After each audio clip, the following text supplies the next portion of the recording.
سلمان علیہ السلام ایک بڑی یونیک پرسنالٹی ہیں بنی اسرائیل کی ہسٹری میں، اور قرآن حکیم میں بھی سلمان علیہ السلام کا ذکر بارہا مختلف جگہوں پہ ہوا ہے۔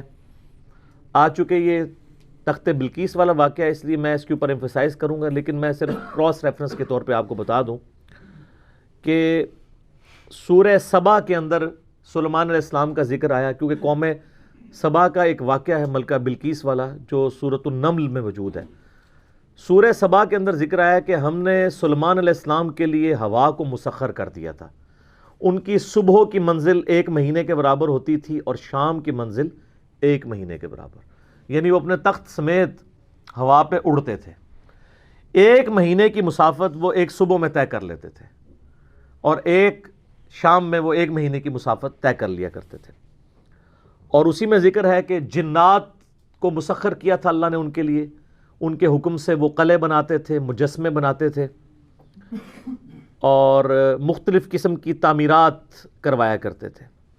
اور پھر اسی سورہ سبا کے اندر ذکر موجود ہے کہ ایک تعمیر کے دوران ہی، ابھی تعمیر مکمل ہونا رہتی تھی، سلمان علیہ السلام کی موت کا وقت قریب آ گیا، تو وہ ایک لاٹھی کے سہارے کھڑے ہو گئے، قرآن پاک میں آتا ہے سورہ سبا کے اندر، اور اسی حالت میں اللہ تعالیٰ نے ان کی روح قبض کر لی۔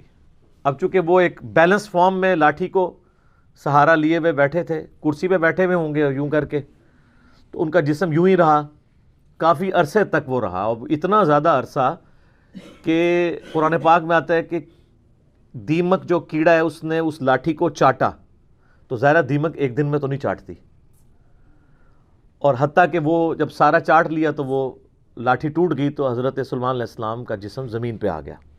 پھر سورۃ البقرہ میں بھی اللہ تعالیٰ نے سلمان علیہ السلام کے دور کا ذکر کیا کہ شیاطین کا انٹریکشن عوام الناس سے بہت زیادہ بڑھ گیا تھا جنات کا اس دور کے اندر، اور اسی دور کے اندر سورۃ البقرہ میں آتا ہے کہ ہاروت اور ماروت 2 فرشتے تھے جو اللہ تعالیٰ کی طرف سے آزمائش کے طور پہ نازل ہوئے،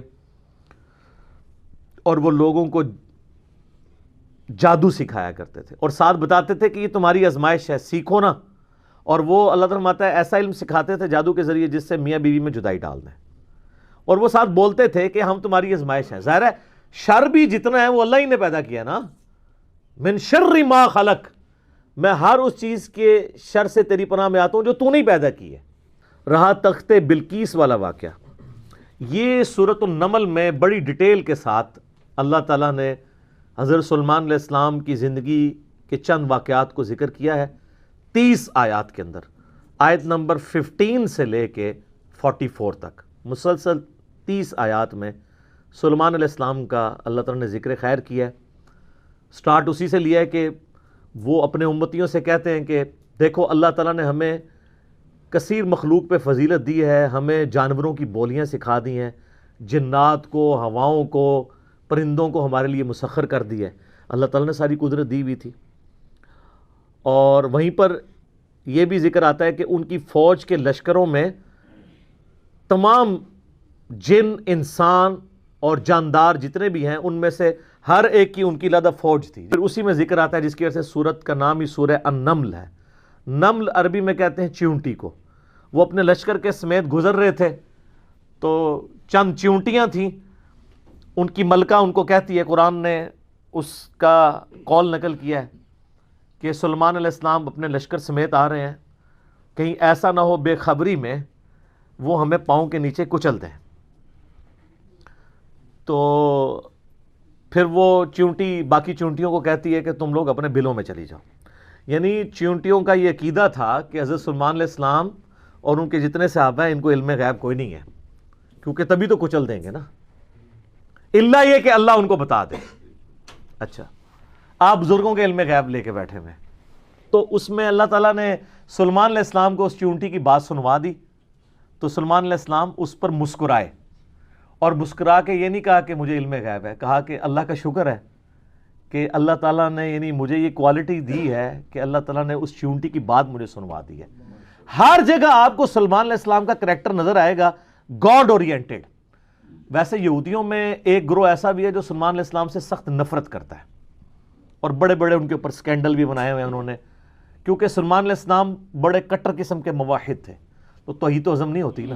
ہر جگہ آپ کو نظر آئے گا سلیمان علیہ السلام جب بھی کوئی کام ہوتا ہے نا, اپنے تو کسی کمال کا ذکر ہی نہیں کرتے, وہ کہتے ہیں یہ اللہ نے مجھے آزمایا ہے, اللہ نے مجھے دیا ہے تاکہ میں اللہ کا شکر ادا کروں, اللہ مجھے جانچ رہا ہے کہ میں نے, وہ تو سینٹرڈ اراؤنڈ گاڈ. اور یہی ایک موحد کی نشانی ہوتی ہے. اور وقت کا پیغمبر تو امام الموحدین ہوتا ہے نا, تمام موحدین کا امام ہوتا ہے. تو وہ چیونٹی جو ہے نا, اس کی گفتگو حضرت سلیمان علیہ السلام سن کے مسکراتے ہیں اور پھر اللہ تعالیٰ کا شکر ادا کرتے ہیں کہ مجھے اللہ نے یہ کوالٹی دی ہے. اس کے بعد پھر ذکر آتا ہے کہ اسی دعا میں وہ کہتے ہیں کہ اے اللہ مجھے بخش دے, مجھے اپنی رحمت سے اپنے نیک بندوں میں داخل فرما, اور یہ جو تو نے مجھے اس طرح کی نعمتیں دی ہیں تو مجھے اس قابل بنا کہ میں تیری نعمتوں کا شکر ادا کرتا رہوں. اچھا, وہ سورہ نمل میں پھر آگے چلتا ہے کہ حضرت سلیمان علیہ السلام اپنے دربار میں بیٹھے ہوتے ہیں. اب سارے ان کے کمانڈر حاضر ہیں, جنوں کا کمانڈر بھی ہے, اسی طریقے سے انسانوں کے کمانڈر بھی, سارے ان کے سردار وہاں پہ جمع ہیں. تو جو ان کی ایئر فورس کا کمانڈر تھا نا, وہ ہدہد تھا. ہدہد ایک پرندہ ہے جس کی بڑی خوبصورت سی کلگی ہوتی ہے, جیسے مرغے کی ہوتی ہے, اور بڑا ایکسٹرا آرڈنری پرندہ ہے. آپ جا کے گوگل پہ سرچ کریں, یوٹیوب پہ اس کی ویڈیوز دیکھیں کہ اللہ نے اس کو کیا صلاحیتیں دی ہوئی ہیں. وہ ان کا سمجھ لیں ایئر فورس کا چیف تھا.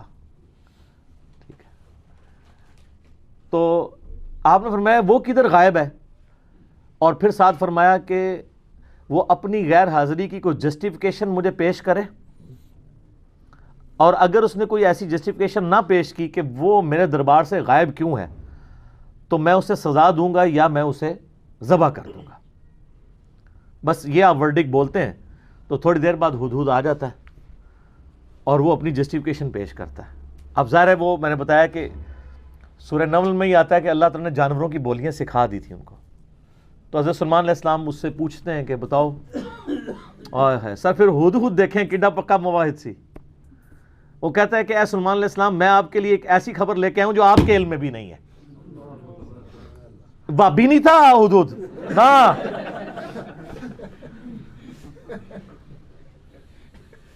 اچھا, سلیمان علیہ السلام نے کہا کیا خبر لے کے آیا ہوں؟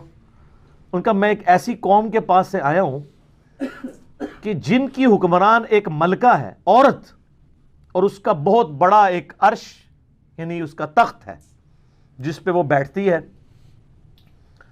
اب وہ آپ کو نا ویسے کھنڈرات بھی اس کے مل چکے ہیں, ایک پکچر ہمیں ملی, انشاءاللہ ہم اس میں اٹیچ بھی کریں گے. آلموسٹ سمجھ لیں وہ کوئی آج کے دور کے اعتبار سے آپ دیکھ لیں کوئی 50 فٹ چوڑا اور لمبائی میں تقریباً 100 فٹ اور اونچائی میں بھی تقریباً 50 فٹ کے برابر, مختلف اقوال ملتے ہیں. یعنی اچھا خاصا بڑا اس کا تخت تھا جس پہ اس کے سارے وہ سردار ارد گرد بیٹھتے تھے, اور وہ پتھر کا بنا ہوا بڑا سا. ان کا میں نے ایک عورت دیکھی ہے, تو وہ آپ کے علم میں نہیں ہے کہ وہ حکومت کر رہی ہے ان پہ, اور بڑا اس کا ایک تخت ہے, اس کے کئی سردار ہیں, اور شیطان نے ان کے برے اعمال ان کی نظر میں سنوار دیے ہیں. وہ اللہ کو چھوڑ کے سورج کی پوجا کرتے ہیں. اب حضرت سلیمان علیہ السلام چونکہ توحید کے امام ہیں, دنیا پہ اللہ تعالیٰ کے ریپریزنٹیٹیو ہیں, جب وہ یہ بات سنتے ہیں نا تو کہتے ہیں میں تیری اس بات کی تصدیق کروں گا کہ تو سچ کہہ رہا ہے یا جھوٹا بہانا تو نہیں کہیں کر رہا تو. ورنہ تو حضرت سلیمان علیہ السلام کہتے ہیں کہ ہاں مجھے تو پہلے علم غیب اللہ تعالیٰ نے دیا ہوا ہے, میں تو اتنی دوروں میں دیکھ سکنا ہوا. وہ تو اللہ دکھائے گا تو دیکھیں گے نا. تو حضرت سلیمان علیہ السلام نے ایک خط لکھا اور اس ہدہد کو کہا. اچھا, یہ کوئی سٹوری نہیں ہے جو آپ کے علماء بیان کر رہے ہوتے ہیں, یہ ورڈ بائی ورڈ سورہ النمل آیت نمبر جو ہے وہ 15 سے لے کے 44 تک 30 آیات ہے. جو چیز ان آیات سے ہٹ کے آئے گی میں اس کو مینشن بھی کر دوں گا. تو وہ خط لکھ کے دیتے ہیں کہ یہ خط لے جاؤ اور جا کے ملکہ جو ادھر کیا ہے, ملکہ بلقیس جو ہے یہ اسرائیلی روایتوں میں آتا ہے, قرآن میں صرف ایک عورت کا ذکر ہے کہ جو حکومت کرتی تھی. اور خط اس کو دے کے پھر دیکھنا اس کا کیا جواب دیتے ہیں. ہدہد جناب لے کے خط پہنچا ہے, اور جا کے اب ہدہد ایک خط لے کے آ رہا ہو اور ملکہ کے وہ جا کے بیڈ روم میں سیدھا جا کے لینڈ کرتا ہے. کوئی سیکیورٹی گارڈ کوئی کچھ نہیں روک سکتا, وہ کھڑکی سے آ کے اس میں لینڈ کر کے سامنے لا کے اس کے خط پھینکتا ہے. تو حضرت سلیمان علیہ السلام کا خط وہ کھولتی ہے تو وہ اس خط میں تو 2 ٹوک جملے لکھے ہوئے ہوتے ہیں. انہ من سلیمان و انہ بسم اللہ الرحمن الرحیم، اور تم سر تسلیم خم کر کے فوراً میرے پاس حاضر ہو جاؤ. ٹھیک ہے، بس یہ 2 لائنوں کا ایک جملہ ہوتا ہے. جب وہ اپنے سرداروں سے مشورہ کرتی ہے تو وہ کہتی ہے میرے پاس ایک معزز خط آیا ہے، اور یہ معزز خط سلیمان کی جانب سے ہے. انہو من سلیمان، سورہ النمل آیت نمبر 30. یہ واحد مقام ہے جہاں سورت کے اندر بسم اللہ شریف آئی ہے. ایک عزت والا خط آیا ہے. عزت والا وہ اس لیے کہتی ہے وہ اس کو پتہ چل گیا کہ وہ غیر معمولی بندہ ہے کہ ہدہد جس کا خط لے کے آ رہا ہے میرے پاس. تو ظاہر ہے یہ کوالٹی تو اس کے پاس نہیں تھی کہ یہ کوئی کتنا بڑا بادشاہ ہے کہ جس کو اللہ نے یہ حکومت دی ہے کہ جانوروں پہ بھی اس کی حکومت ہے. تو وہ کہتی ہے کہ ایک معزز خط میرے پاس آیا ہے جو سلیمان کی جانب سے ہے اور وہ اللہ کے نام سے شروع ہو رہا ہے. اس سے یہ سنت ٹھہری کہ جب آپ کوئی خط لکھیں کسی کو تو بسم اللہ سے اس کا آغاز کریں، اور اس میں یہ ہے کہ سر تسلیم خم کرو اور میرے پاس حاضر ہو جاؤ. تو وہ اپنے سرداروں سے کہتی ہے کہ میں تمہیں پتہ ہے کہ میں کوئی کام اس وقت تک نہیں کرتی جب تک کہ میں مشورہ نہ کر لوں. ہر معاملے میں تم سے میں مشورہ کرتی ہوں. قوم سبا کی وہ ملکہ تھی. تو مجھے بتاؤ تم مجھے کیا مشورہ دیتے ہو. تو سردار تو آپ کو پتا ہے جو ان کی تو ایک خاص جنگجو نیچر ہوتی ہے. انہوں نے کہا ہم تو بڑے طاقتور ہیں، بڑے زور آور ہیں، ہم ہر طرح کے بادشاہ کا مقابلہ کر سکتے ہیں، آپ ہمیں حکم دیں دیکھی جائے گی. لیکن وہ تو سمجھدار ہوتی ہے نا. تو وہ ملکہ کہتی ہے کہ اس کو تو اندازہ ہو گیا کہ یہ کوئی عام بندہ نہیں ہے، ان کی ساری پھوپھا نکال دے گا وہ. تو وہ کہتے ہیں کہ وہ ملکہ آگے کہتی ہے، اس کے الفاظ اللہ تعالیٰ نے نقل کیے ہیں. وہ کہتی ہے کہ یاد رکھنا بادشاہ جب کسی ملک میں داخل ہوتے ہیں نا تو وہاں کے شرفاء کو ذلیل کر دیتے ہیں. تو یعنی یہ جو ہمارے پاس ملک ہے یہ بھی ہمارا چھین جائے گا، ہم میں یہ طاقت نہیں کہ ہم اس شخص کا مقابلہ کر سکیں. تو وہ کہتی ہے کہ اس میں جلدی نہیں ہمیں کرنی چاہیے، میں سلیمان کو نا کچھ گفٹ بھیجتی ہوں اور میں دیکھتی ہوں کہ اس کے رسپانس میں وہ کیا کرتا ہے. تو پتہ چل جائے گا کہ وہ واقعی ایک دنیا دار بادشاہ ہے یا اللہ کا ریپریزنٹیٹو ہے. وہ بڑے زیادہ تحائف دے کے نا ایلچی روانہ کرتی ہے سلیمان علیہ السلام کے پاس. ٹھیک ہے، اور وہاں پہ سلیمان علیہ السلام کے پاس جب وہ ایلچی پہنچتے ہیں تو سلیمان علیہ السلام تو اسٹریٹ فارورڈ ان کو جواب دیتے ہیں کہ مجھے جو کچھ اللہ نے دیا ہے تمہاری یہ دنیا کی حقیر دولت اس کے مقابلے میں کچھ نہیں ہے، مجھے تو اللہ نے کیا حکومت دی ہوئی ہے. تو وہاں پہ جب ایلچی پہنچتے ہیں تو وہ ان کو اسٹریٹ فارورڈ جواب دیتے ہیں اور ان کو واپس کر دیتے ہیں کہ جاؤ اور اپنی ملکہ کو بتا دینا کہ اب ہم وہ لشکر لے کے آئیں گے جس کی تاب تمہارے لشکر نہیں رکھ سکتے، انتظار کرو ہمارا. تو وہاں سے چلے جاتے ہیں. وہ تو چلے جاتے ہیں اور سلیمان علیہ السلام کو پتہ ہوتا ہے کہ وہ مطیع ہو کے ہی آئے گی، کیونکہ وہ سمجھ گئے ہوتے ہیں کہ اس نے یہ جو ڈیسیژن کیا ہے وہ کیوں کیا ہے. اب یہ فاصلہ آلموسٹ 2000 کلومیٹر کا ہے. قوم سبا آباد تھی یمن میں اور حضرت سلیمان علیہ السلام یروشلم میں بیٹھے ہوئے تھے، بیت المقدس ایلیا شام کے اندر. آلموسٹ 2000 کلومیٹر کا یہ فاصلہ ہے. تو آپ سمجھ لیں یہ فاصلہ طے کرنے کے لیے بھی 40 سے 50 دن پیدل چاہیے. تو سلیمان علیہ السلام جب ان کو واپس کرتے ہیں، وہاں پہ جب واپس خط پہنچتا ہے تو ظاہر ملکہ تو پہلے ہی اس کو سمجھ آ گئی ہوتی ہے کہ کوئی عام بندہ نہیں ہے. تو ملکہ یہ ڈیسائیڈ کرتی ہے کہ میں خود سلیمان کے پاس جاؤں گی، کیونکہ اس خط میں پہلے میں کیا لکھا تھا کہ مطیع ہو کے میرے پاس حاضر ہو. سر یہ بادشاہ کا آپ لیول دیکھیں کہ دوسرا بادشاہ جنگ بھی نہیں کرنی پڑ رہی، سیدھا وہ خود حاضر ہو رہا ہے. خیر اس بات کو کچھ عرصہ گزر جاتا ہے. جب اس کا لشکر آنے کے 3-4 دن یا کچھ دن باقی رہ جاتے ہیں نا تو سلیمان علیہ السلام اپنی مجلس میں بیٹھے ہوتے ہیں. تو سلیمان علیہ السلام اپنے درباریوں سے کہتے ہیں کہ وہ جو بلقیس ہے وہ مطیع ہو کے میرے پاس آنے والی ہے. ان کو پتہ ہے، فیڈ بیک مل جاتی ہے، اللہ تعالیٰ نے وحی کے ذریعے آگاہ کر دیا. تو پھر وہ ایک گفتگو کرتے ہیں وہاں پہ جہاں پہ وہ تخت بلقیس کا ذکر ہے، اور آصف بن برقیہ کا نام قرآن میں نہیں ہے، یہ اسرائیلی روایتوں میں. وہ سورۃ النمل کی آیت نمبر ہے 30. اعوذ باللہ من الشیطان الرجیم، بسم اللہ الرحمن الرحیم. یہ آیت نمبر ہے 38. قال یا ایھا الملأ ایکم یأتینی بعرشها قبل ان یأتونی مسلمین. حضرت سلیمان علیہ السلام کہتے ہیں اے میرے سرداروں جو میرے ساتھ اٹیچ لوگ ہو، تم میں سے کون ہے کہ جو مجھے اس ملکہ کا تخت لا کر دے اس سے پہلے کہ وہ سر تسلیم خم کرتی ہوئی میرے پاس حاضر ہو جائے؟ کون ہے کہ جو ایسا کرے؟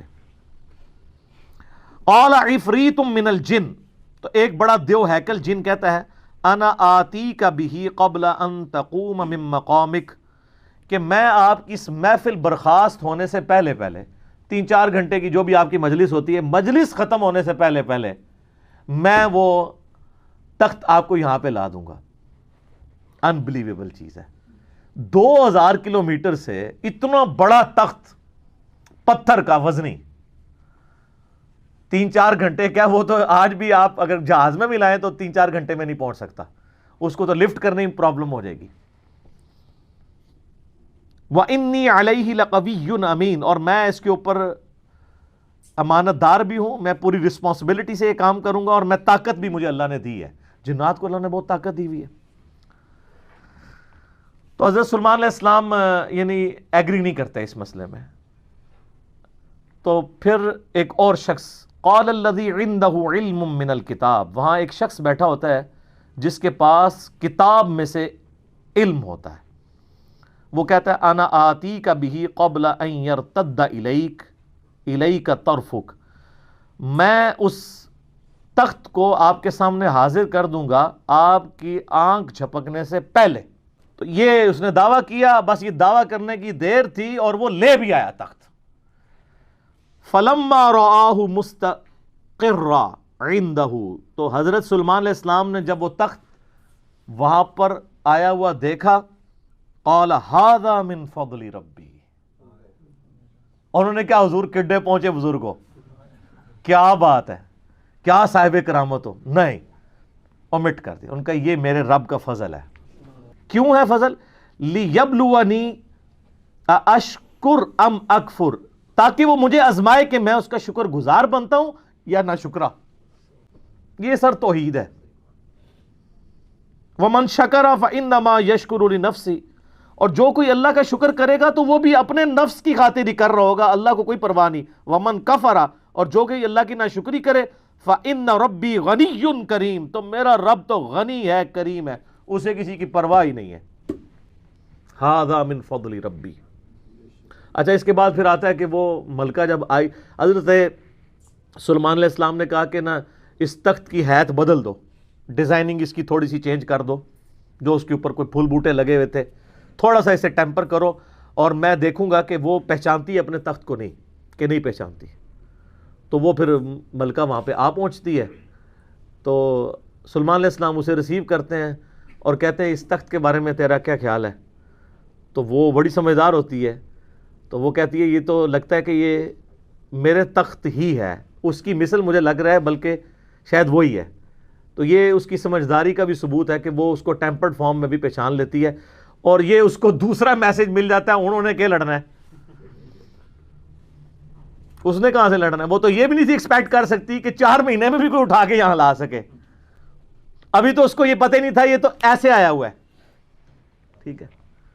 تو پھر سلیمان علیہ السلام اسے اپنے جو ٹیمپل ہے نا اس کی بھی تھوڑی جھلک کرواتے ہیں، آگے ایک محل میں جب لے کے آتے ہیں کمرے میں، تو اس میں ایسے شیشے جڑے ہوئے ہوتے ہیں کہ وہ گویا دیکھنے میں تالاب محسوس ہو رہا ہوتا ہے، تو جب اس پہ پاؤں رکھنے لگتی ہے وہ سمجھتی شاید پانی والا تالاب ہے، تو وہ اپنے جو تہمد ہے یا جو بھی اس نے کپڑے پہنے ہوتے ہیں وہ تھوڑی سی اٹھا لیتی ہے، اس کی پنڈلیاں بھی ننگی ہو جاتی ہیں، وہ سمجھتی ہے پانی ہے، تو وہ پانی نہیں ہوتا، تو وہ امپریس ہوتی ہے، اور پھر وہ وہاں پہ کہتی ہے کہ میں سلیمان کے ساتھ اپنے رب کے سامنے سر تسلیم خم کرتی ہوں، جو میں شرک کرتی رہی میں اللہ کی طرف رجوع لاتی ہوں، اور وہ اسلام قبول کرتی ہے۔ باقی اسرائیلی روایتوں میں پھر ملتا ہے کہ سلیمان علیہ السلام کا نکاح اس کے ساتھ ہوتا ہے، قرآن نے اس چیز کو ایڈریس نہیں کیا، قرآن تو بس کنکلوڈ اس پہ کرتا ہے کہ وہ مسلمان ہو جاتی ہے، نہ وہ بریلوی ہوتی ہے، نہ دیوبندی ہوتی ہے، نہ اہل حدیث ہوتی ہے، نہ شیعہ ہوتی ہے، بلکہ مسلمان ہو جاتی ہے۔ اور آپ یہ الفاظ دیکھیں جناب، مسلمان ہی ہے ہر طرف۔ ہاں قالت رب انی ظلمت نفسی، وہ کہتی ہے میرے رب میں اپنی جان پہ ظلم کرتی رہی اس سے پہلے، واسلمت مع سلیمان للہ رب العالمین، اور میں سلیمان کے ساتھ سر تسلیم خم کرتی ہوں اس رب کے سامنے، اللہ کے سامنے جو سارے جہانوں کا پالنے والا ہے، میں سر تسلیم خم کرتی ہوں، میں مسلم ہوتی ہوں۔